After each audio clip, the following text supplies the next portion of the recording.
ನೆರೆದಿರುವ ಎಲ್ಲ ನಮಸ್ಕಾರಗಳು. ಈ ದಿನ 15ನೆಯ ಪಾಶುರಂನ ನಮಗೆಲ್ಲರಿಗೂ ತಿಳಿಸಿಕೊಡಲಿದ್ದಾರೆ ಆದರಣೀಯ ನಂದಿನಿ ಮಾತಾಜಿಯವರು. ಸೊ ನಂದಿನಿ ಮಾತಾಜಿ ಕೂಡ ನಮಗೆಲ್ಲರಿಗೂ ಕನ್ನಡ ಕಲ್ಪವೃಕ್ಷ ಪ್ರೋಗ್ರಾಮ್ ಮೂಲಕ ಚೆನ್ನಾಗಿ ಚಿರಪರಿಚಿತ. ಮಾತಾಜಿಯವರು ಆಕ್ಟಿವ್ ಆಗಿ ಕನ್ನಡ ಕಲ್ಪವೃಕ್ಷ ಪ್ರೋಗ್ರಾಮ್ ಅಲ್ಲಿ ಕಂಪೇರಿಂಗ್ ಸೇವೆ ಮಾಡ್ತಾರೆ. ಹಾಗೂ ಮಾತಾಜಿಯವರು 2019ರಲ್ಲಿ ಕೃಷ್ಣ ಕಾನ್ಶಿಯಸ್ನ ಜಾಯ್ನ್ ಆಗಿದ್ದಾರೆ. ಹಾಗೂ ಅವರ ಶಿಕ್ಷಾ ಗುರುಗಳಾದ ಆದರಣೀಯ ರಾಮಕೃಷ್ಣ ಪ್ರಭು ಹಾಗೂ ಆದರಣೀಯ ರಸಮಯಿ ಮಾತಾಜಿ, ಆದರಣೀಯ ರಾಧಾಕೃಷ್ಣ ರಸಮಯ ಪ್ರಭು ಇವರಿಂದ ಪ್ರಾಕ್ಟೀಸ್ ಕೃಷ್ಣ ಕಾನ್ಶಿಯಸ್ ಇನ್ಸ್ಟ್ರಕ್ಷನ್ಸ್ನ ತಗೊಂಡು ಮಾತಾಜಿಯವರು ಕೃಷ್ಣ ಕಾನ್ಶಿಯಸ್ ಅಲ್ಲಿ ಮುಂದುವರಿತಾ ಇದ್ದಾರೆ. ಅವರು ಮಾತಾಜಿಯವರು ಸಹ ಕುಟುಂಬ ಪ್ರಭುಗಳಾದ ನವೀನ್ ಪ್ರಭು ಹಾಗೂ ಮಕ್ಕಳಾದ ದಿಗಂತ್ ಹಾಗೂ ಭಕ್ತಿನ ಸಿರಿಗೌರಿ ಎಲ್ಲ ಸಹ ಭಕ್ತಿಯಲ್ಲಿ ಮುಂದೆ ಬರ್ತಾ ಇದ್ದಾರೆ. ಮಾತಾಜಿಯವರಿಗೆ ಮಾತಾಜಿಯವರು ಭಕ್ತಿ ಶಾಸ್ತ್ರಿನ ಮಾಡ್ತಾ ಇದ್ದಾರೆ. ಹಾಗೂ ಅವರಿಗೆ ಶ್ರೀಲ ಪ್ರಭುಪಾದ್ ಬುಕ್ಗಳನ್ನ ಓದೋದು ತುಂಬಾ ಇಷ್ಟ, ಹಾಗೂ ಪ್ರೀಚಿಂಗ್ ಮಾಡೋದು ಇಷ್ಟ, ಮತ್ತೆ ಕುಕಿಂಗ್ ಸೇವೆ ಎಲ್ಲ ವೈಷ್ಣವರನ್ನ ಸೇವೆ ಮಾಡೋದ್ರಲ್ಲಿ ಮಾತಾಜಿಗೆ ತುಂಬಾ ಆಸಕ್ತಿ ಉಂಟು. ಸೊ ಇವತ್ತು ಮಾತಾಜಿಯ ಮುಖಾರವಿಂದವಿಂದ ನಾವು ಆಂಡಾಳ್ ನಾಚಿಯರ್ ಅವರು ರಚಿಸಿರುವ 15ನೆಯ ಪಾಶುರಂನ ಕೇಳಿ ತಿಳಿಯೋಣ. ಎಲ್ಲರಿಗೂ ಸುಸ್ವಾಗತ. ಮಾತಾಜಿಯವರನ್ನ ಹರೇ ಕೃಷ್ಣ ಮಹಾಮಂತ್ರದೊಂದಿಗೆ ಸ್ವಾಗತಿಸೋಣ. Hare Krishna Krishna Krishna Hare Hare, Hare Rama Rama Rama Hare Hare. Hare Krishna Mataji, welcome to you. Thank you Mataji. Hare Krishna, ಪ್ರಣಾಮ್ಸ್. ಇಲ್ಲಿ ನೆರೆದಿರುವ ಎಲ್ಲ ಭಕ್ತರಿಗೂ ನನ್ನ ಪ್ರಣಾಮಗಳು. ಮಂಗಳಾಚರಣದೊಂದಿಗೆ ಕಾರ್ಯಕ್ರಮವನ್ನು ಪ್ರಾರಂಭಿಸೋಣ. ಓಂ ಅಜ್ಞಾನಾತಿಮಿರಾಂಧಸ್ಯ ಜ್ಞಾನಾಂಜನಶಲಾಕಯ ಚಕ್ಷುರುನ್ಮಿಲಿತಂ ಯೇನ ತಸ್ಮೈ ಶ್ರೀ ಗುರವೇ ನಮಃ. ಶ್ರೀ ಚೈತನ್ಯ ಮನೋಭೀಷ್ಟಂ ಸ್ಥಾಪಿತಂ ಯೇನ ಭೂತಲೆ ಸ್ವಯಂ ರೂಪ ಕದಾ ಮಹ್ಯಂ ದದಾತಿ ಸ್ವಪದಾಂತಿಕಂ.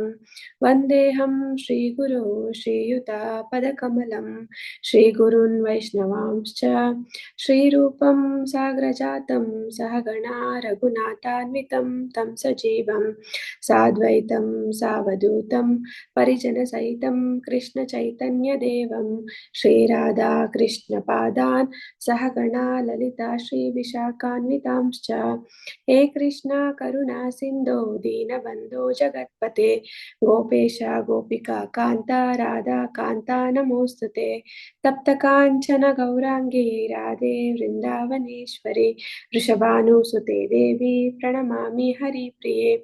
ವಾಂಛಾಕಲ್ಪತರುಭ್ಯಶ್ಚ ಕೃಪಾ ಸಿಂಧುಭ್ಯ ಏವ ಚ ಪತಿತಾನಾಂ ಪಾವನೇಭ್ಯೋ ವೈಷ್ಣವೇಭ್ಯೋ ನಮೋ ನಮಃ. ನಮೋ ವಿಷ್ಣುಪಾದಾಯ ಕೃಷ್ಣಪ್ರೇಷ್ಠಾಯ ಭೂತಲೆ ಶ್ರೀಮತೆ ಭಕ್ತಿವೇದಾಂತ ಸ್ವಾಮಿನ್ ಇತಿ ನಾಮಿನೆ. ನಮಸ್ತೆ ಸಾರಸ್ವತೆ ದೇವೆ ಗೌರವಾಣಿ ಪ್ರಚಾರಿಣಿ ನಿರ್ವಿಶೇಷ ಶೂನ್ಯವಾದಿ ಪಾಶ್ಚಾತ್ಯ ದೇಶತಾರಿಣೆ. ಜಯ ಶ್ರೀ ಕೃಷ್ಣ ಚೈತನ್ಯ ಪ್ರಭು ನಿತ್ಯಾನಂದ ಶ್ರೀ ಅದ್ವೈತ ಗದಾಧರ ಶ್ರೀವಾಸಾದಿ ಗೌರ ಭಕ್ತವೃಂದ. ಹರೇ ಕೃಷ್ಣ ಕೃಷ್ಣ ಕೃಷ್ಣ ಹರೇ ಹರೇ, ಹರೇ ರಾಮ ರಾಮ ರಾಮ ಹರೇ ಹರೇ. ಹರೇ ಕೃಷ್ಣ. ಮೊದಲಿಗೆ ಶ್ರೀಲ ಪ್ರಭುಪಾದ್ ಹಾಗೂ ನನ್ನ ಶಿಕ್ಷಾ ಗುರುಗಳ ಆಶೀರ್ವಾದವನ್ನು ಬೇಡ್ತಾ, ಹಾಗೂ ನನಗೆ ಈ ಅವಕಾಶವನ್ನ ಮಾಡಿಕೊಟ್ಟ ನಮ್ಮ ದಾಮೋದರ್ ದೇಶ ಯಾತ್ರಾ ಲೀಡರ್ಸ್ಗಳಾದ ಅಜಯ್ ಗೋವಿಂದ್ ಪ್ರಭು ಹಾಗೂ ಅಮೃತ ಪದ್ಮ ಮಾತಾಜಿಗೆ ನನ್ನ ಧನ್ಯವಾದಗಳನ್ನ ತಿಳಿಸ್ತಾ, ನನ್ನ ಈ ಪ್ರವಚನದಲ್ಲಿ ಏನಾದ್ರೂ ತಪ್ಪಿದ್ದಲ್ಲಿ ತಿದ್ದಿ ಅಂತ ಕೇಳ್ಕೊಳ್ತಾ ನಿಮ್ಮನ್ನ ಇವತ್ತಿನ ಪ್ರವಚನನ ಸ್ಟಾರ್ಟ್ ಮಾಡ್ತಾ ಇದ್ದೀನಿ. ಈ ದಿನ ನಾವು 15ನೇ ಪಾಸುರಂನ ಬಗ್ಗೆ ತಿಳ್ಕೊಳ್ತಾ ಇದ್ದೀವಿ. ನಮ್ಗೆ ಇದರಲ್ಲಿ 30 ಪಾಸುರಂಗಳನ್ನ ಆಂಡಾಳ್ ನಾಚಿಯರ್ ಅವರು ರಚಿಸಿದ್ದಾರೆ. ಆಂಡಾಳ್ ನಾಚಿಯರ್ ಅವರು ಸ್ವಯಂ ಭೂದೇವಿ. ನಿಮ್ಗೆಲ್ಲ ತಿಳಿದಿರೋ ಹಾಗೆ 12 ಆಳ್ವರಗಳಲ್ಲಿ ಇವರೊಬ್ಬರೇ ಸ್ತ್ರೀ, ಮತ್ತು ಇವರ ತಂದೆ ವಿಷ್ಣು ಚಿತ್ತ ಮತ್ತು ಇನ್ನೊಂದು ಹೆಸರು ಪೆರಿಯಾಳ್ವಾರ್. ಇವರು ಕೂಡ 12 ಆಳ್ವರಲ್ಲಿ ಒಬ್ಬರು. ಈ ಪಾಸುರಂಗಳನ್ನ ಆಂಡಾಳ್ ನಾಚಿಯರ್ ಅವರು ಶ್ರೀವಲ್ಲಿಪುತ್ತೂರಲ್ಲಿ ರಚಿಸಿದ್ದಾರೆ. ಅವರು ಶ್ರೀವಲ್ಲಿಪುತ್ತೂರನ್ನ ವೃಂದಾವನದ ವಾತಾವರಣದ ರೀತಿ ಸೃಷ್ಟಿಸುತ್ತಾರೆ. ಈ ಶಿರ ಮಾಸದಲ್ಲಿ ಸೃಷ್ಟಿಸಿಕೊಂಡು ಅವರು ಎಲ್ಲ ಗೋಪಿಯರನ್ನು ಎಬ್ಬರಿಸ್ಕೊಂಡು ಕೃಷ್ಣನ ಸೇವೆ ಮಾಡಕ್ಕೆ ಹೋಗ್ತಾರೆ. ಅಲ್ಲಿ ವೃಂದಾವನದಲ್ಲಿ ಗೋಪಿಯರು ಕೃಷ್ಣನನ್ನ ಪತಿಯಾಗಿ ಪಡೆಯೋದಕ್ಕೋಸ್ಕರ ಕಾತ್ಯಾಯಿನಿಯನ್ನ ವ್ರತವನ್ನ ಮಾಡ್ತಾರೆ. ಇಲ್ಲಿ ಆಂಡಾಳ್ ನಾಚಿಯಾರವರು ಕೂಡ ಪಾವೈ ನೊಂದನ್ನ ಅನ್ನೋ ವ್ರತವನ್ನ ಮಾಡ್ತಾರೆ. ಇಲ್ಲಿ ಕೂಡ ಅವರು ಎಲ್ಲಾ ಮನೆಗೂ ಹೋಗಿ ಗೋಪಿಯರನ್ನ ಎಬ್ಬರಿಸ್ಕೊಂಡು ಅವರು ಕೃಷ್ಣನ ಸೇವೆ ಮಾಡಕ್ಕೆ ಹೋಗ್ತಾರೆ. ಇಲ್ಲಿ ನಾವು ಎಲ್ಲಾ ಪಾಸುರಂಗಳಲ್ಲಿ ನಮ್ಗೆ ಇನ್ಸ್ಟ್ರಕ್ಷನ್ ಮತ್ತೆ ಹಾಗೂ ಕೃಷ್ಣನ ನಾಮ ರೂಪ ಗುಣ ಲೀಲೆ ಇವುಗಳಿಂದ ಕೃಷ್ಣನನ್ನ ವರ್ಣಿಸಲಾಗಿದೆ. ಇವತ್ತು 15ನೇ ಪಾಸುರಂನ ಒಂದ್ಸಲ ಓದಿ ಅದಕ್ಕೆ ಮೀನಿಂಗ್ ನ ತಿಳ್ಕೊಳ್ಳೋಣ. ಇದ್ದಲ್ಲಿ ಕ್ಷಮಿಸಿ, ತಮಿಳ್ ಪ್ರೊನೌನ್ಸಿಯೇಷನ್. ಎಲ್ಲೇ ಇಳಂಕಿಳಿಯೇ ಇನ್ನೂ ಮುರಂಗುದಿಯೋ ஷில்லென்ற அலை ஏன்மின் நங்கையுன் மேற் போதுர் இன்றேன் வல்லையுன் கட்டுரைகள் பண்டே உன் வாயுரு இதும் வல்லீர்கள் நிங்களே நானேதா நாயிடுக்க வல்லை நீ போதாய் உனக்கேன்ன வேருடை எல்லாரும் போந்தாரோ போந்தார் போந்தென் கொள் வல்லானை கொன்றானை மத்தாரை மாத்தளிக்க ವಲ್ಲಾನೈ ಮಾಯಾನೈ ಪಾಡೇಲೋರ್ ಎಂಪಾವೈ. ಎಲ್ಲೆ ಅನ್ನೋದು ಇದರಲ್ಲಿ ವರ್ಡ್ ಟು ಮೀನಿಂಗ್ ನೋಡೋದಾದ್ರೆ, ಎಲ್ಲೆ ಅಂದ್ರೆ ಒಂದು ಆಶ್ಚರ್ಯಕರವಾದ ರೀತಿಯಲ್ಲಿ ಕರೆಯೋದು, ಹೇಳು ಅಂತ. ಇಳಂಕಿಳಿ ಅಂದ್ರೆ ಯಂಗ್ ಪ್ಯಾರೆಟ್, ಒಂದು ಚಿಕ್ಕ ಗಿಳಿ. ಇನ್ನೂ ಮುರಂಗದಿಯೇ, ಇನ್ನೂ ಮಲಗಿದ್ದೀಯಾ. ಶಿಲ್ಲೇಂದ್ರ ಅಂದ್ರೆ ಒಂದು ಕಿರಚಿದ ಕರೀತಾ ಇರೋದು. ನಂಗೈಮರ್ ಅಂದ್ರೆ ನೀವು ಹುಡುಗಿಯರು ನೀವು ಸಿಟ್ ಮಾಡ್ಕೋಬೇಡಿ ಅಂತ ಹೇಳ್ತಾ ಇದ್ದಾರೆ. ಪೋದರ್ ಇನ್ರೇನ್, ನಾನು ಹೊರಟು ಬರ್ತೇನೆ. ವಲ್ಲಾಯಿನ್ ಕಟ್ಟೂರಕಳ್ ಅಂದ್ರೆ ನೀನು ಕಥೆಯನ್ನ ಕಟ್ಟೋದ್ರಲ್ಲಿ ತುಂಬಾ ಎಕ್ಸ್ಪರ್ಟ್ ಇದೆಯಾ ಅಂತ. ಪಂಡೆ ತುಂಬಾ ಸಮಯದಿಂದ. ಉನ್ ವಾಯುರದಂ ಅಂದ್ರೆ ನಿನ್ನ ಬಾಯಿ ದೊಡ್ಡದು, ಕೆಲ್ಸ ಕಡಿಮೆ, ಆ ರೀತಿಯಲ್ಲಿ ಇದು ಬರುತ್ತೆ. ವಲ್ಲೀರ್ ಕಳ್ ನಿನ್ಕಳೆ, ನೀವೆಲ್ಲ ಮಾತನಾಡ್ತಾ ಇಲ್ಲ. ನಾನೇ ನಾ ಇಡುಕ, ನಾನ್ ಮಾತ್ರ ಮಾತಾಡ್ತಾ ಇದ್ದೇನೆ. ವಲ್ಲೈ ನೀ ಪೋದಾಯ್ ಉನಕ್ಕೆ ನೇ ವೇರುಡೈ, ಅದೇನು ವಿಶೇಷ ನಿನ್ನಲ್ಲಿ, ಎದ್ದು ಹೊರಗೆ ಬಾ. ಎಲ್ಲಾರು ಪೋಂದಾರ್ ಪೋಂದೆಣಿಕೊಳ್, ಎಲ್ಲಾರು ಬಂದಿದ್ದಾರೆಯೇ ಅಂತ ಕೇಳ್ತಾರೆ. ನೀನು ಬಂದು ಎಣಿಸು. ವಲ್ಲಾನೈ ಕೊಂಡ್ರಾನೈ, ವಲ್ಲಾನೈ ಅಂದ್ರೆ ಒಂದು ದೊಡ್ಡದಾದ ತುಂಬಾ ಶಕ್ತಿಶಾಲಿಯಾದ ಆನೆ. ಕೊಂದ್ರಾನೆ ಕೊಂದವರು. ಮತ್ತಾರೈ ಅಂದ್ರೆ ಶತ್ರುಗಳು. ಮತ್ತಾಳಿಕ್ಕ ಬುಡ ಸಮೇತವಾಗಿ ನಾಶ ಮಾಡಿದ್ದು. ವಲ್ಲಾನೈ ಸುಪ್ರೀಂ ಕಂಟ್ರೋಲರ್. ಮತ್ತೆ ಮಾಯನೈ ತುಂಬಾ ಮಾಯಗಾರ. ಮತ್ತೆ ಪಾಡೋಲರ್ ಎಂಪಾವೈ ಮತ್ತೆ ಎಲ್ಲವರನ್ನು ರಕ್ಷಿಸೋನು. ಈ 15ನೇ ಪಾಸುರಂನಲ್ಲಿ ಇಲ್ಲಿವರೆಗೆ ನಾವು 14 ಪಾಸುರಂನಲ್ಲಿ ನಾವು 9 ಗೋಪಿಯರನ್ನ ಎಬ್ಬಿಸಿದೀವಿ. ಈಗ 15ನೇ ಪಾಸುರಂನಲ್ಲಿ ನಾವು 10ನೇ ಗೋಪಿಯನ್ನ ಎಬ್ಬಿಸಕ್ಕೆ ಪ್ರಯತ್ನ ಪಡ್ತಾ ಇದ್ದೀವಿ. ಈ ಪಾಸುರಂನ ವಿಶೇಷತೆ ಏನಂದ್ರೆ, ನಾವು 14 ಪಾಸುರಂನಲ್ಲಿ ಆಂಡಾಳ್ ನಾಚಿಯಾರವರು ಮತ್ತೆ ಗೋಪಿಯರು ಹೊರಗಡೆ ನಿಂತಿದ್ರು, ಅವ್ರವ್ರು ಮಾತಾಡ್ಕೊಳ್ತಿದ್ರು. ಬಟ್ ಒಳಗಡೆ ಗೋಪಿ ಇದ್ರಲ್ಲ, ಅವ್ರು ಮಾತಾಡ್ತಿರ್ಲಿಲ್ಲ. ಆದ್ರೆ ಇದ್ರಲ್ಲಿ ನಾವು ಸಂಭಾಷಣೆಯನ್ನು ನೋಡ್ಬೋದು, ಒಳಗಡೆ ಇರೋ ಗೋಪಿಗೂ ಮತ್ತು ಹೊರಗಡೆ ಇರೋ ಗೋಪಿಯರಿಗೂ ಕೂಡ. ಅದು ಈ ಪಾಸುರಂನ ವಿಶೇಷತೆ. ಮತ್ತೆ ಈ ಸಂಭಾಷಣೆ ಕುತೂಹಲಕರವಾಗಿದೆ ಮತ್ತು ಹಾಸ್ಯಮಯವಾಗಿದೆ. ಈ ಸಂಭಾಷಣೆ ಅದರ ವಿಶೇಷ. ಈಗ ನಾವು ಈ ಸಂಭಾಷಣೆಗಳನ್ನ ಯಾವ ರೀತಿ ನಡೆಯುತ್ತೆ ಅನ್ನೋದನ್ನ ನೋಡ್ತಾ ಹೋಗೋಣ.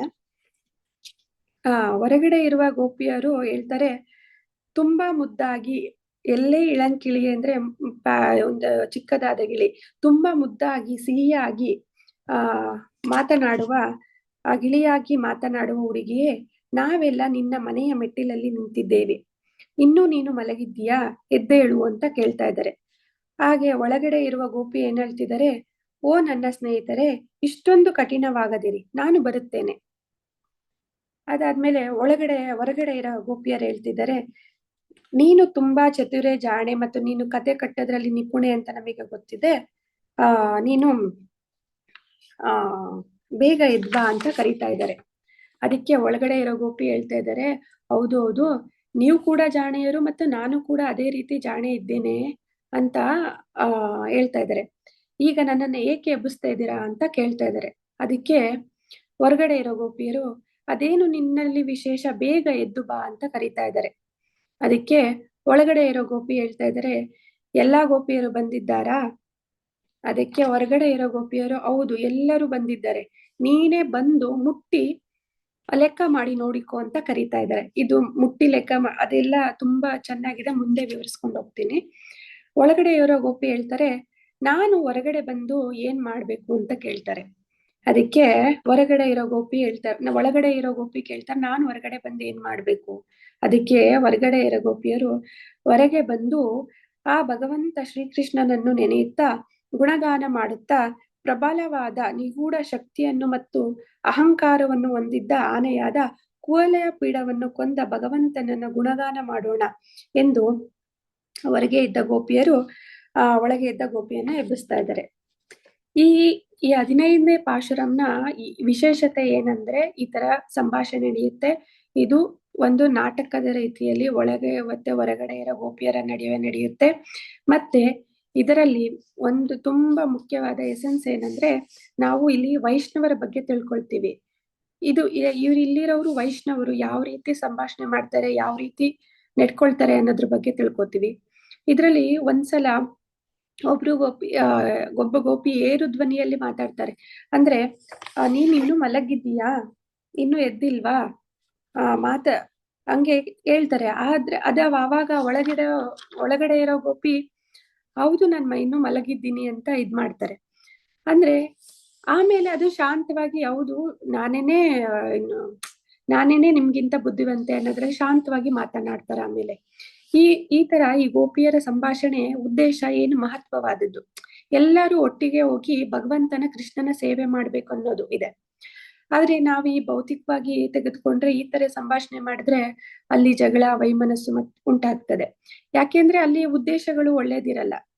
ಆ ಉದ್ದೇಶಗಳು ಅಂದ್ರೆ ಎಲ್ಲಾದ್ರಲ್ಲೂ, ಇವಾಗ ಎಕ್ಸಾಂಪಲ್ ನಾವು ಪೊಲಿಟಿಕ್ಸ್ ಯಾವುದೇ ತಗೊಂಡ್ರು ಅಲ್ಲಿ ನಂದು ನೇಮ್ ಬರ್ಬೇಕು, ನಂದು ಫೇಮ್ ಆಗ್ಬೇಕು ಅನ್ನೋದೇ ಇರುತ್ತೆ ಎಲ್ಲರಿಗೂ.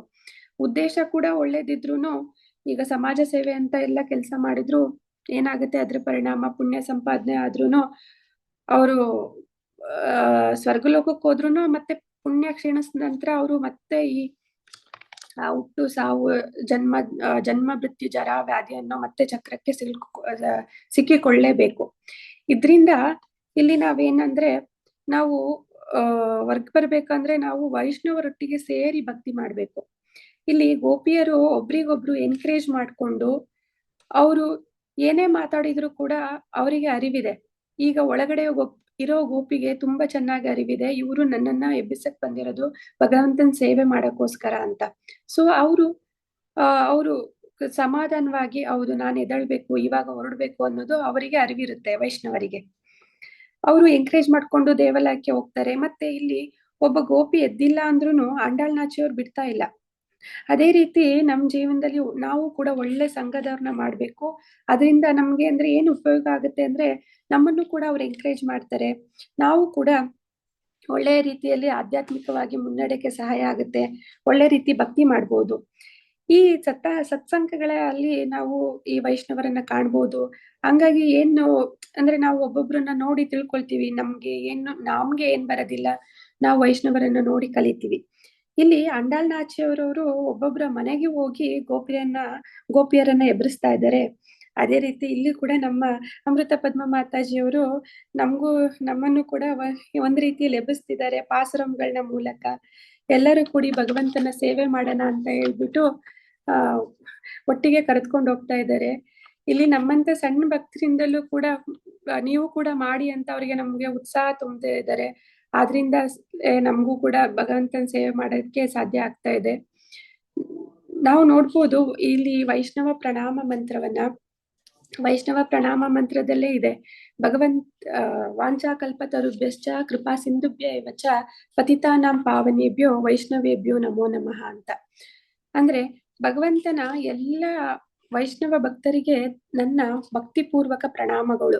ಅವರು ಕಲ್ಪವೃಕ್ಷಗಳಂತೆ ಎಲ್ಲರ ಇಚ್ಛೆಗಳನ್ನು ನಡೆಸಿಕೊಡಬಲ್ಲರು ಮತ್ತು ಪತಿತಾತ್ಮರ ವಿಷಯದಲ್ಲಿ ಅವರು ಬಹು ಕೃಪಾಳುಗಳು. ಅಂದ್ರೆ ನಮ್ಮ ವೈಷ್ಣವರ ಪ್ರೇಯರು ತುಂಬಾ ಶಕ್ತಿಯುತವಾದದ್ದು, ತುಂಬಾ ಆಸ್ಪಿಷಿಯಸ್. ನಾವು ಅವರಿಂದ ನಮ್ಗೆ ಏನು ಆಧ್ಯಾತ್ಮಿಕವಾಗಿ ಮುನ್ನಡೆಯಕ್ಕೆ ತುಂಬಾ ಅವರ ಪ್ರೇಯರ್ಸ್ ತುಂಬಾ ಹೆಲ್ಪ್ ಆಗುತ್ತೆ. ಈಗ ನಮ್ಗೆ ಪ್ರಭುಪಾದ ಹೇಳೋರ ಹಾಗೆ ಆಧ್ಯಾತ್ಮಿಕ ಜೀವನದಲ್ಲಿ ನಾವು ಮುಂದುವರಿಬೇಕು ಅಂದ್ರೆ ಅಸೋಸಿಯೇಷನ್ ತುಂಬಾ ಇಂಪಾರ್ಟೆಂಟ್ ಆಗುತ್ತೆ. ಅದಕ್ಕಾಗಿ ನಾವು ಇಸ್ಕಾನ್ ಅಲ್ಲಿ ನಾವು ಈ ತರ ವೈಷ್ಣವ ಅಸೋಸಿಯೇಷನ್ ಸಿಗೋ ಹಾಗೆ ಭಕ್ತಿ ವೃಕ್ಷಗಳನ್ನ ಕಂಡಕ್ಟ್ ಮಾಡ್ತಾರೆ. ಮತ್ತೆ ಆನ್ಲೈನ್ ಕ್ಲಾಸ್ಗಳು, ಈಗಂತೂ ಕರೋನಾ ಆದ್ಮೇಲೆ ಈ ರೀತಿ ನಮ್ಗೆ ಆನ್ಲೈನ್ ಕ್ಲಾಸ್ಗಳು ಸಿಗ್ತಾ ಇದಾವೆ. ಸೊ ಇದ್ರಲ್ಲೂ ಸಹ ನಾವು ವೈಷ್ಣವರ ಅಸೋಸಿಯೇಷನ್ ಸಿಗ್ತಾ ಇದೆ. ಇದನ್ನ ವೈಷ್ಣವರ ಅಸೋಸಿಯೇಷನ್ ಎಷ್ಟು ಇಂಪಾರ್ಟೆಂಟ್ ಅನ್ನೋದನ್ನ ನಾವು ಒಂದು ಭಾಗವತಮಲ್ಲಿ ಒಂದು ಕತೆ ಬರುತ್ತೆ, ಗಜೇಂದ್ರ ಮೋಕ್ಷ ಅಂತ. ಇದರಿಂದ ನಾವು ನೋಡ್ಬೋದು. ಇದರಲ್ಲಿ ಒಬ್ರು ಇಂದ್ರದ್ಯುಮ್ನ ಮಹಾರಾಜ ಅನ್ನೋರು ಇರ್ತಾರೆ. ಅವರು ಪಾಂಡ್ಯ ದೇಶದ ರಾಜ. ಅವರು ಭಗವಂತನ ಧ್ಯಾನ ಮಾಡೋಕ್ಕೋಸ್ಕರ ತಮ್ಮ ಅರಮನೆ, ರಾಜ್ಯ ಎಲ್ಲವುದನ್ನು ಹೆಂಡತಿ ಮಕ್ಕಳು ಎಲ್ಲವರನ್ನು ತೊರೆದು ಬಿಟ್ಟು ತ್ರಿಕೂಟ ಪರ್ವತ ಅನ್ನೋದ ಇರುತ್ತೆ. ಆ ಪರ್ವತಕ್ಕೆ ಬಂದ್ಬಿಟ್ಟು ಭಗವಂತನ ಧ್ಯಾನ ಮಾಡ್ತಾ ಕುಳಿತುಬಿಡ್ತಾರೆ. ಆಗ ಅಲ್ಲಿಗೆ ಅವ್ರ ಗುರುಗಳು ಅಗಸ್ತ್ಯ ಮುನಿಗಳು ಬರ್ತಾರೆ. ಆ ಅಗಸ್ತ್ಯ ಮುನಿಗಳು ಬಂದಿದ್ದನ್ನ ರಾಜ ಇಂದ್ರದ್ಯುಮ್ನ ಗಮನಿಸೋದಿಲ್ಲ. ಇದರಿಂದ ಸಿಟ್ ಮಾಡ್ಕೊಂಡಂತ ಅಗಸ್ತ್ಯ ಮುನಿಗಳು ದಿಢೀರ್ನೆ ಶಾಪನೆ ಕೊಟ್ಬಿಡ್ತಾರೆ. ನೀನು ಅಹಂಕಾರದಿಂದ ಕೂರ್ತಿದೆಯಲ್ಲ, ನೀನು ಸಹ ಮದವೇರಿದ ಗಜನಾಗು ಅಂತ ಹೇಳ್ಬಿಟ್ಟು ಅವ್ರಿಗೆ ಶಾಪ ಕೊಟ್ಬಿಡ್ತಾರೆ ಇಂದ್ರದ್ಯುಮ್ನ ಮಹಾರಾಜಂಗೆ. ಅದ್ರಲ್ಲಿ ಇದನ್ನ ನಾವು ನೋಡೋದಾದ್ರೆ ಅದ್ರಲ್ಲಿ ಇಂದ್ರದ್ಯುಮ್ನ ಮಹಾರಾಜಂದು ಏನು ತಪ್ಪಿರ್ಲಿಲ್ಲ. ಅದು ಸಾಮಾನ್ಯ ಮನುಷ್ಯರಾಗಿ ನೋಡಿದ್ರು ಕೂಡ ಅವ್ರದ್ದು ತಪ್ಪು ಅನ್ಸಲ್ಲ. ಆದ್ರೆ ರಾಜ ಇಂದ್ರದ್ಯುಮ್ನ ಆ ಶಾಪನ ಒಪ್ಕೊಳ್ತಾರೆ. ಏಕೆಂದ್ರೆ ಇಲ್ಲಿ ವೈಷ್ಣವರು ಇಲ್ಲಿ ಒಳ್ಳೆ ಗುಣ ಅಂದ್ರೆ ಬೇರೆಯವರ ತಪ್ಪುಗಳನ್ನು ಸಹ ಒಪ್ಕೊಳ್ತಾರೆ. ಹೀಗೆ ಇಂದ್ರದ್ಯುಮ್ನ ಮಹಾರಾಜ ಒಪ್ಕೊಂಡಿದ್ರಿಂದ ಅವನಿಗೆ ಅನೇಕ ಲಾಭಗಳಾದವು. ಏನಂದ್ರೆ ಅವನು ಮುಂದೆ ಆನೆ ದೇಹವನ್ನು ಧರಿಸ್ಕೊಂಡು ಇದ್ದಾಗ್ಲೂ ಕೂಡ ಅವನು ಸುಮಾರು ವರ್ಷಗಳ ಕಾಲ ಆನೆ ದೇಹದಲ್ಲೇ ಇರ್ತಾರೆ.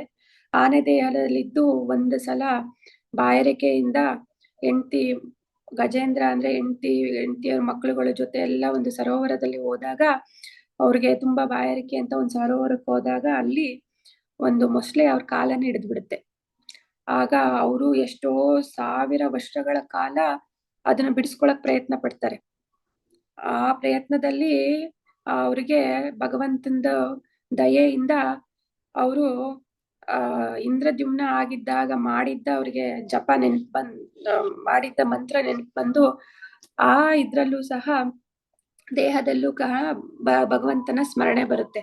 ಅಂದ್ರೆ ಒಂದನೇ ಲಾಭ ಅಂದ್ರೆ ಆನೆ ದೇಹದಲ್ಲಿದ್ದಾಗ್ಲೂ ಕೂಡ ಅವರಿಗೆ ಭಗವಂತನ ಸ್ಮರಣೆ ಬರುತ್ತೆ.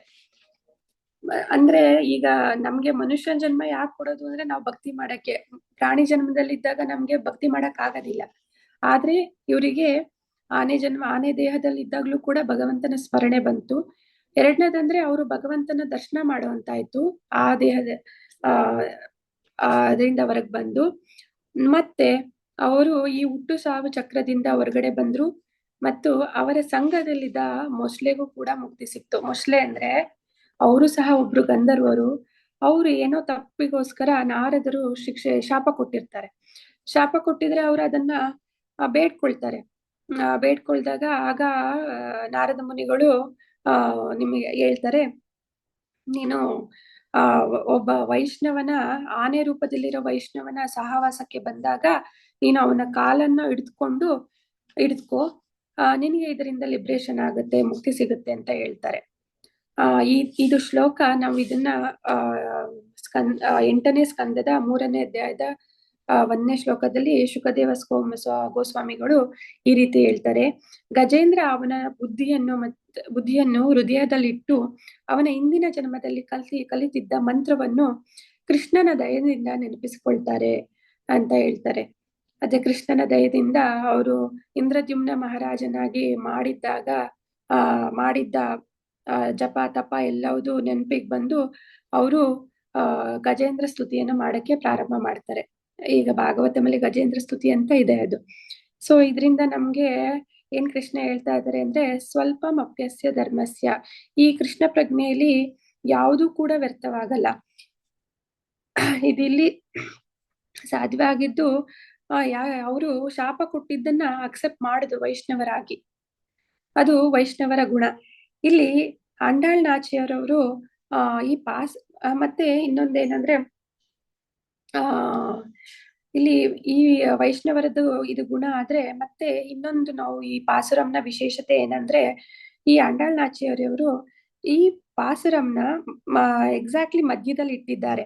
ಯಾಕೆಂದ್ರೆ 30 ಪಾಸುರಮ್ಗಳೇ, ಇದು 15ನೇ ಪಾಸುರಮು, ಇದು ಮಧ್ಯದ ರೀತಿ ಒಂಥರ ಇಂಟರ್ಮಿಷನ್ ತರ ಇರುತ್ತೆ ಇದು. ಈ 30 ಪಾಸುರಂಗಳ ಎಸೆನ್ಸು ಈ ಪಾಸುರಂನಲ್ಲಿದೆ ಅಂತ ಹೇಳ್ತಾರೆ. ಅಂದ್ರೆ ಈ ಪಾಸುರಂದು ಅಂದ್ರೆ ನೆಕ್ಸ್ಟ್ ಬರೋ ಪಾಸುರಂಗಳಲ್ಲಿ ಭಗವಂತನ ಆರಾಧನೆ ಹೆಂಗ್ ಮಾಡ್ಬೇಕು ಅಂತ ಹೇಳ್ತಾರೆ. ಆದ್ರೆ ಈ ಪಾಸುರಂನಲ್ಲಿ ನಾವು ವೈಷ್ಣವರ ಜೊತೆ ಹೇಗ್ ನಡೆದುಕೊಳ್ಬೇಕು, ವೈಷ್ಣವರ ಸವಾಸ ನಮ್ಗೆ ಎಷ್ಟು ಒಳ್ಳೆಯದು, ಅವರು ನಮ್ಮ ವೈಷ್ಣವರು ನಮ್ಮ ತಪ್ಪುಗಳನ್ನು ಸಹ ತುಂಬಾ ದೊಡ್ಡದು ಮಾಡ್ದಲೆ ಅದನ್ನ ನಾವು ಹೇಗೆ ಒಪ್ಕೊಳ್ಬೇಕು ಅನ್ನೋದನ್ನ ಹೇಳ್ಕೊಡ್ತಾರೆ. ನಾವು ಈಗ ಭಗವದ್ಗೀತೆ ಮತ್ತೆ ಭಾಗವತಮಲ್ಲೆಲ್ಲ ನೋಡ್ಬಹುದು ಭಕ್ತರು ಅಂದ್ರೆ ಹೇಗಿರ್ತಾರೆ ಅಂತ ನಾವು ಕೂಡ ಈ ಒಳ್ಳೆ ರೀತಿ ವೈಷ್ಣವರಾಗ್ಬೇಕು ಅಂದ್ರೆ ಈ ತರದೆಲ್ಲ ಒಳ್ಳೆ ಕ್ವಾಲಿಟೀಸ್ನ ಅಳವಡಿಸ್ಕೊಂಡು ಸಹ ನಾವು ಒಳ್ಳೆ ವೈಷ್ಣವ ಭಕ್ತರಾಗ್ಬೇಕು ಅಂತ. ನೆಕ್ಸ್ಟ್ ಈ ಪಾಸುರಮಲ್ಲಿ ಏನಂದ್ರೆ ಇಲ್ಲಿ ಒಂದು ಪದ ಬರುತ್ತೆ ಇದ್ರಲ್ಲಿ ಪಾಸುರಮ್ದು 15 ಇದು ಪಾಸುರಂನ ಎಸೆನ್ಸ್ ಅಂತ ಹೇಳ್ತಾರೆ. ನಾನೇತ ನಾಯುಡುಕ ಅಂದ್ರೆ ಅದ್ರಲ್ಲಿ ಒಳಗಡೆ ಇರೋ ಗೋಪಿ ಒಪ್ಕೊಳ್ತಾರೆ, ಹೌದು ನಾನೇ ಮಾತಾಡ್ತಾ ಇರೋದು ಜಾಸ್ತಿ ಅಂತ. ಅಂದ್ರೆ ಸುಮ್ನಾಗ್ತಾರೆ, ಹೌದು ನಾನೇ ಮಾತಾಡ್ತಾ ಇರೋದು, ಆದ್ರೆ ನಾನು ಈಗ ಎದ್ಬಿಟ್ಟು ರೆಡಿಯಾಗಿ ಬರ್ತೀನಿ ಅಂತ. ಅಂದ್ರೆ ಅವರು ವೈಷ್ಣವರು ಹೌದು ನಾನು ಈಗ ಇಬ್ರು ಮಾತಾಡಕ್ ಹೋದ್ರೆ ಅದು ತುಂಬಾ ಇದಾಗ್ಬಿಡುತ್ತೆ. ಆದ್ರೆ ವೈಷ್ಣವರ ಆತರ ಮಾಡ್ತಲ್ಲ. ಇಲ್ಲಿ ನಮ್ಮ ಮುಖ್ಯ ಉದ್ದೇಶ ಏನು, ಭಗವಂತನ ಸೇವೆ ಮಾಡ್ಬೇಕು. ಅದಕ್ಕೋಸ್ಕರ ಅವ್ರಿಗೆ ಅರಿವಿರುತ್ತೆ. ಅದಕ್ಕೋಸ್ಕರ ಅವರು ತಾನಾಗಿ ಎದ್ಬಿಟ್ಟು ಹೊರಟ್ಬಿಟ್ಟು ಬರ್ತಾರೆ. ಮತ್ತೆ ಈ ಪಾಸುರಂನ ನಾವು ಇನ್ನ 2 ಲೈನ್ ಏನಿದೆ ಅಂದ್ರೆ ಭಗವಂತ ಶ್ರೀಕೃಷ್ಣ ಮದವೇರಿದ ಕುವಲಯ ಪೀಡ ಆನೆಯನ್ನ ಕೊಲ್ತಾರೆ. ಅದ್ರದ್ದು ಗುಣಗಾನ ಇದೆ, ಅದ್ರದ್ದು ನಾವು ನೋಡೋಣ.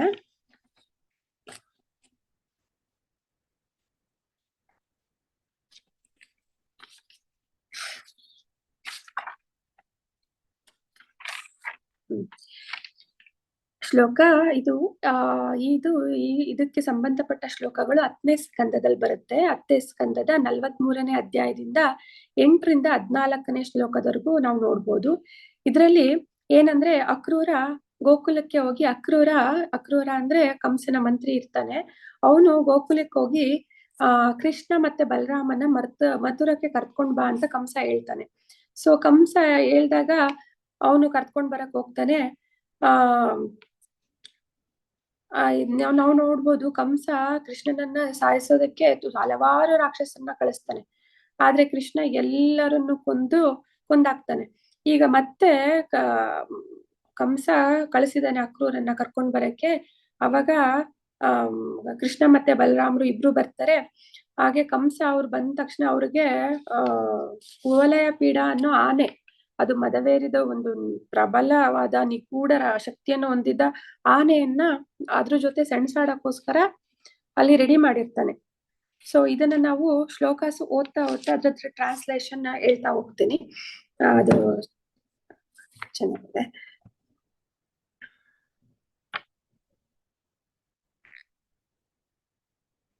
ಶ್ಲೋಕ ಭಾಗವತಂ 10.43.8 ಪುಚ್ಚೆ ಪುಚ್ಚೆ ಪ್ರಗ್ರಯಾತಿ ಬಲಂ ಧನುಷಃ ಪಂಚವಿಂಶತಿಂ ವಿಚಕರ್ಷಾಯತ ನಾಗಂ ಸುಪರ್ಣ ಇವ ಲೀಲಯ. ಭಗವಂತ ಶ್ರೀಕೃಷ್ಣ ಆನೆಯ ಬಾಲವನ್ನು ಆಟವಾಡುವ ರೀತಿಯಲ್ಲಿ ಇಳಿದುಕೊಂಡು ಎಳೆಯುತ್ತಾರೆ. ಹೇಗೆ ಅಂದ್ರೆ ಗರುಡ ಆವನ್ನ ಹಿಡಿದು ಎಳೆದ ಹಾಗೆ ಆತರ ಎಳಿತಾರೆ ಅಂತ ಇಲ್ಲಿ ಭಗವಂತ ಕುವಲಯಪೀಡದ ಆನೆದ ಬಾಲವನ್ನು ಇಟ್ಕೊಂಡು ಎಳಿತಾ ಇದ್ದಾರೆ ಅಂತ ಹೇಳ್ತಾ ಇದ್ದಾರೆ. ಮುಂದಿನ ಶ್ಲೋಕದಲ್ಲಿ ಹೇಳ್ತಾರೆ, ಸಾಪರ್ಯಾವರ್ತಮಾನೇನ ಸವ್ಯ ದಕ್ಷಿಣತೋ ಅಚ್ಯುತಃ ಬಭ್ರಾಮ ಭ್ರಮ್ಯಮಾಣೇನ ಗೋವತ್ಸೇನವ ಬಾಲಕಃ. ಇಲ್ಲಿ ಭಗವಂತನನ್ನ ಅಚ್ಯುತ ಅಂತ ಕರೀತಾ ಇದ್ದಾರೆ. ಅಚ್ಯುತ ಅಂದ್ರೆ ಚ್ಯುತಿ ಇಲ್ಲದವನು ಅಂತ. ಚ್ಯುತಿ ಇಲ್ಲದೆ ಅಂದ್ರೆ ಒಂದು ಕಲೆನೂ ಇಲ್ಲದೆ ಅಂದ್ರೆ ಒಂದು ಏನೋ ಒಂದ್ರಲ್ಲಿ ಚ್ಯುತಿನೇ ಇಲ್ಲ, ಒಂದು ರಿಮಾರ್ಕ್ಸ್ ಏನು ಇಲ್ಲ, ಏನು ಅದ್ರ ಬಗ್ಗೆ ಏನು ಹೇಳಂಗಿಲ್ಲ ಅಂತ ಭಗವಂತನ ಬಗ್ಗೆ. ಅಂದ್ರೆ ಕೆಟ್ಟದ್ದು ಏನು ಇಲ್ಲ, ಚ್ಯುತಿ ಇಲ್ಲದೆ ಇರೋನು ಅಂತ. ಇಲ್ಲಿ ಭಗವಂತನು ಆನೆಯ ಬಾಲವನ್ನು ಹಿಡಿದಿದ್ದಾರೆ. ಹಿಡಿದಿದ್ರಿಂದ ಆನೆ ಎಡಕ್ಕೆ ಬಲಕ್ಕೆ ತಿರುಗ್ತಾ ಇದೆ. ಅದೇ ರೀತಿ ಕೃಷ್ಣನು ತಿರುಗುವಂತೆ ಮಾಡ್ತಾ ಇದೆ.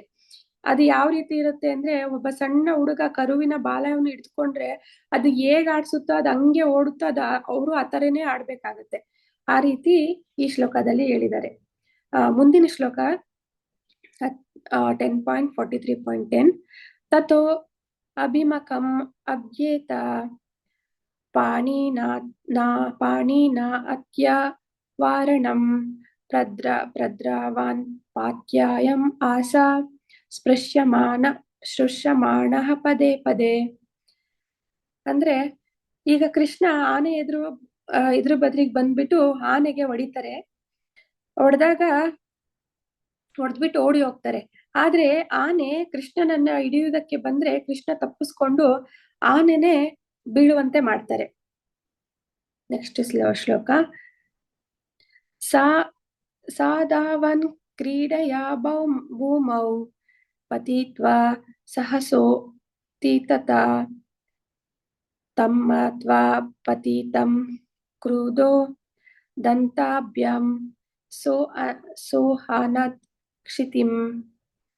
ಅಂದ್ರೆ ಇಲ್ಲಿ ಕೃಷ್ಣ ಆಟ ಆಡಿಕೊಂಡು ಬೀಳ್ತಾರೆ. ಅಂದ್ರೆ ಪ್ರಿಟೆಂಡ್ ಮಾಡ್ತಾರೆ, ಸುಮ್ನೆ ಬಿದ್ದ ರೀತಿಯಲ್ಲಿ ಆಕ್ಟ್ ಮಾಡ್ತಾರೆ, ಬಿದ್ದ್ಬಿಟ್ಟು ಎದ್ಬಿಡ್ತಾರೆ. ಆದ್ರೆ ಆನೆ ಈಗ ಕೃಷ್ಣ ಬಿದ್ದಿದ್ದಾನೆ, ಅವನನ್ನ ನಾನು ನನ್ನ ದಂತದಿಂದ ಕೊಂದು ಬಿಡೋಣ ಅಂತ ಹೇಳ್ಬಿಟ್ಟು ಚುಚ್ಚಿ ಬಿಡೋಣ ಅಂತ ಹೇಳ್ಬಿಟ್ಟು ಓಡ್ ಬರುತ್ತೆ. ಆದ್ರೆ ಅದರ ದಂತನೇ ಭೂಮಿಯಲ್ಲಿ ಸಿಕ್ಕಿ ಹಾಕೊಳ್ಳುತ್ತೆ. ಸ್ವವಿಕ್ರಮೆ ಪ್ರತಿ ಅತೆ ಕುಂಜರಾಜೇಂದ್ರೋತ್ವತ್ಯ ಅಮರೀಷತಃ ಚೋದ್ಯಮಾನೋ ಮಹಾಮಾತ್ರೈಃ ಕೃಷ್ಣಂ ಅಭ್ಯದ್ರವದೃಷ. ಅಂದ್ರೆ ಇದ್ರಲ್ಲಿ ಏನ್ ಹೇಳ್ತಾರೆ, ಆನೆ ಕುವಲಯಪೀಡ ತುಂಬಾ ಫ್ರಸ್ಟ್ರೇಷನ್ ಆಗ್ಬಿಡುತ್ತೆ. ಇದು ಕೃಷ್ಣ ಈ ತರ ಮಾಡೋದ್ರಿಂದ ಎಲ್ಲ ಅದಕ್ಕೆ ತುಂಬಾ ಸಿಟ್ಟು ಬಂದ್ಬಿಡುತ್ತೆ. ಆದ್ರೂನು ತುಂಬಾ ಸಿಟ್ಟು ಫ್ರಸ್ಟ್ರೇಷನ್ ಎಲ್ಲ ಆದ್ರೂನು ಅದ್ರ ಮಾವುತರು ಇರ್ತಾರಲ್ಲ ಅವ್ರು ಬಿಡಲ್ಲ, ಮತ್ತೆ ಅದನ್ನ ಪ್ರವೋಕ್ ಮಾಡ್ತಾರೆ, ಹೋಗು ಅಂತ ಎಲ್ಲ ಹೇಳ್ಬಿಟ್ಟು. ಮತ್ತೆ ಕುವಲಯಪೀಡ ಕೃಷ್ಣನ್ ಮಾಲೆ ದಾಳಿ ಮಾಡಕ್ಕೆ ಮುಂದೆ ಬರುತ್ತೆ. ನೆಕ್ಸ್ಟ್ ಶ್ಲೋಕ, ತಮ್ ಆಪ್ತಂತಂ ಅಸಾಧ್ಯ ಭಗವಾನ್ ಮಧುಸೂದನಃ ನಿಗ್ರಹ್ಯ ಪಾಣಿನಾ ಅಸ್ತಂ ಪಾತ್ಯಂ ಆಸಭೂತಲೆ. ಅಂದ್ರೆ ಇಲ್ಲಿ ಭಗವಂತನ ಮಧುಸೂದನ ಅಂತ ಕರೀತಿದ್ದಾರೆ. ಮಧುಸೂದನ ಅಂದ್ರೆ ಮಧು ಎಂಬ ರಾಕ್ಷಸನ್ನ ಕೊಂದದ್ದರಿಂದ ಭಗವಂತನಿಗೆ ಮಧುಸೂದನ ಎಂಬ ಹೆಸರು ಬಂದಿದೆ. ಹೀಗೆ ದಾಳಿ ಮಾಡಿದ ಕುವಲಯಪೀಡ ಒಂದು ದಂತವನ್ನ ಮುರಿದ್ಬಿಟ್ಟು ಆನೆನ ನೆಲದ ಮೇಲೆ ಎಸ್ದು ಬಿಡ್ತಾರೆ. ನೆಕ್ಸ್ಟ್ ಲಾಸ್ಟ್ ಶ್ಲೋಕ, ಪತಿತಸ್ಯ ಪಾದಕ್ರಮ್ಯ ಮೃಗೇಂದ್ರ ಇವ ಲೀಲಯ ದಂತಂ ಉತ್ಪಾಟ್ಯ ತೇನೇಬಂ ಅಸ್ತಿಪಾಂಸ್ ಚಾಹನದರಹಿ. ಅಂದ್ರೆ ಇಲ್ಲಿ ಭಗವಂತ ಹರಿ ಆನೆಯ ಮೇಲೇರಿ ಹೇಗೆ ಸಿಂಹ ಮಲಗಿದ್ದ ಅದು ಸಿಂಹ ಆನೆ ಎದ್ದಿದ್ದಾಗ ಅದ್ರ ಮೇಲೆ ಏರಲ್ಲ, ಅದ್ರ ಜೊತೆ ಇದ್ ಬರಲ್ಲ, ಆದ್ರೆ ಮಲಗಿದ್ದಾಗ ಆನೆ ಬಿದ್ದಿರುತ್ತಲ್ಲ, ಆಗ ಹೇಗೆ ಏರುತ್ತೋ ಅದೇ ರೀತಿ ಕೃಷ್ಣ ಆನೆ ಮೇಲೆ ಏರಿ ನಾವಿಲ್ಲಿ ಸಿಂಹನು ಬಂದಿದ್ ನರಸಿಂಹ ಅವತಾರ ನೆನ್ಸ್ಕೋಬಹುದು. ಅದು ದಂತವನ್ನ ಚುಚ್ಬಿಟ್ಟು ಆನೆನ ಮತ್ತೆ ಮಾವುತರನ್ ಇಬ್ರುನು ಕೊಲ್ತಾರೆ. ಇದ್ರಲ್ಲಿ ನಾವು ತಿಳಿದುಕೊಳ್ಬೇಕಾಗಿದ್ದು ಏನಂದ್ರೆ, ಇದ್ರಲ್ಲಿ ಕೃಷ್ಣ ತುಂಬಾ ರಾಕ್ಷಸನ್ನ ಕೊಂದ್ಕೊಳ್ತಾರೆ ಮುಂಚೆಯಿಂದಲೂ. ಆದ್ರೆ ಎಲ್ಲರಿಗೂ ಕೃಷ್ಣ ಸಮಯ ಕೊಡ್ತಾರೆ. ಅವರು ತುಂಬಾ ಕರುಣೆಯುಳ್ಳವರು, ಹಂಗಾಗಿ ತುಂಬಾ ಸಮಯ ಕೊಡ್ತಾರೆ ಅವರಿಗೆ ತಿದ್ಕೊಳ್ಳೋಕೋಸ್ಕರ. ಆದ್ರೆ ಅವರು ಯಾರು ತಿದ್ಕೊಳ್ಳಲ್ಲ, ಬರೀ ಅವರೇ ತಾವೇ ದೇವರಾಗ್ಬೇಕು ಅಂತ ಬಯಸ್ತಾರೆ. ಸೊ ಆದ್ರೆ ಎಲ್ಲಾ ಸಮಯದಲ್ಲಿ ಕೃಷ್ಣ ಈ ರಾಕ್ಷಸರ ದೇಹ ಮಾತ್ರವನ್ನ ಕೊಳ್ತಾರೆ, ಬಟ್ ಅವರಲ್ಲಿರೋ ದ್ವೇಷವನ್ನ ಮಾತ್ರ, ದೇಹವನ್ನ ಮಾತ್ರ ಕೊಲ್ತಾರೆ. ಅವರ ಆತ್ಮವನ್ನು ಅವನ ಹತ್ರನೇ ಸೆಳೆದುಕೊಳ್ತಾರೆ. ಇಲ್ಲಿ ಇನ್ನೊಂದು ವರ್ಡ್ ಬರುತ್ತೆ, ಮಾಯಾನೈ ಅಂತ. ಮಾಯಾನೈ ಅಂದ್ರೆ ಮಾಯಗಾರ ಕೃಷ್ಣ. ಇದು ಯಾವ ರೀತಿ ಅರ್ಥ ಮಾಡ್ಕೋಬಹುದು ಅಂದ್ರೆ, ಭೀಷ್ಮ ಪಿತಾಮಹರು ಕುರುಕ್ಷೇತ್ರ ಯುದ್ಧದಲ್ಲಿ ಅರ್ಜುನನ್ನ ಕೊಲೆಯಕ್ಕೆ ತುಂಬಾ ಸಲ ಪ್ರಯತ್ನ ಪಟ್ಟಾಗಲೆಲ್ಲ ಕೂಡ ಕೃಷ್ಣ ರಥನ ಎಲ್ಲಾ ಕಡೆ, ಬೇರೆ ಕಡೆ ಎಲ್ಲ ಓಡಿಸ್ಕೊಂಡು ಹೋಗ್ತಾ ಇರ್ತಾರೆ. ಅದನ್ನ ಇಲ್ಲಿ ಕೃಷ್ಣ ಇಲ್ಲಿ ಅದನ್ನ ಮಾಯಾನೆ ಅನ್ನೋದನ್ನ ಇಲ್ಲೂ ಸಹ ಬಳಸಿದ್ದಾರೆ. ಅದಾದ್ಮೇಲೆ ಇನ್ನ ಈ ಪಾಸುರಂನ ಇನ್ನೊಂದು ವಿಶೇಷತೆ ಏನಂದ್ರೆ, ಇಲ್ಲಿ ಇದು ತಿರುಮಂಗೈ ಆಳ್ವಾರ್ ಅಂತ. ಇವರು ತಿರುಮಂಗೈ ಆಳ್ವಾರ್ ಅಂದ್ರೆ 12 ಆಳ್ವಾರಲ್ಲಿ ಇವರು ಕೂಡ ಒಬ್ರು. ಇವರು ತುಂಬಾ ಚೆನ್ನಾಗಿ ಭಗವಂತನ ಗ್ಲೋರಿಫೈ ಮಾಡ್ತಾ ಇರ್ತಾರೆ. ಯಾವ ರೀತಿ ಇರುತ್ತೆ ಅಂದ್ರೆ ಇವ್ರದ್ದು ಗ್ಲೋರಿಫಿಕೇಶನ್, ಯಾವ ರೀತಿ ಗಿಳಿ ಮಾತನಾಡುತ್ತೋ ಪಟ ಪಟ ಅಂದ್ರೆ ಚೆನ್ನಾಗಿ ಗಿಳಿ ಮಾತನಾಡಕ್ಕೆ ತುಂಬಾ ಇಷ್ಟಪಡ್ತಾರಲ್ಲ, ಅದೇ ರೀತಿ ಇವರು ಭಗವಂತನ ಲೀಲೆನ ಆತರ ಗುಣಗಾನ ಮಾಡ್ತಾ ಇರ್ತಾರೆ. ಈ ರೀತಿ ಒಂದೊಂದ್ಸಲ ಏನ್ ಮಾಡ್ತಾರೆ ಅಂದ್ರೆ, ತಿರುಮಂಗೈ ಆಳ್ವಾರು ಪ್ರೀತಿಯಿಂದ ಭಗವಂತನೊಂದಿಗೆ ವಾದಗಳನ್ನು ಮಾಡ್ತಾ ಇರ್ತಾರೆ. ಈ ವಾದಗಳನ್ನ, ಈ ಸಂಭಾಷಣೆಯನ್ನ ಇಲ್ಲಿ ಗೋಪಿಯವರು ಯಾವ್ದಕ್ಕೆ ಹೋಲಿಸಿದ್ದಾರೆ ಅಂದ್ರೆ, ಇಲ್ಲಿ ಗೋಪಿಯವರು ಸಂಭಾಷಣೆ ಮಾಡಿದ್ರಲ್ಲ, ಒಳಗಡೆ ಇರೋ ಗೋಪಿ ಮತ್ತೆ ಹೊರಗಡೆ ಅಂಡಾಳ್ನಾಚಿಯವರು ಮತ್ತೆ ಗೋಪಿಯರು ಇದ್ರಲ್ಲ, ಆ ಸಂಭಾಷಣೆಗೆ ಇದನ್ನ ಹೋಲಿಸಿದ್ದಾರೆ. ಅಂದ್ರೆ ಅಷ್ಟು ಮಹತ್ವವಾಗಿದೆ ಇವರ ಸಂಭಾಷಣೆ.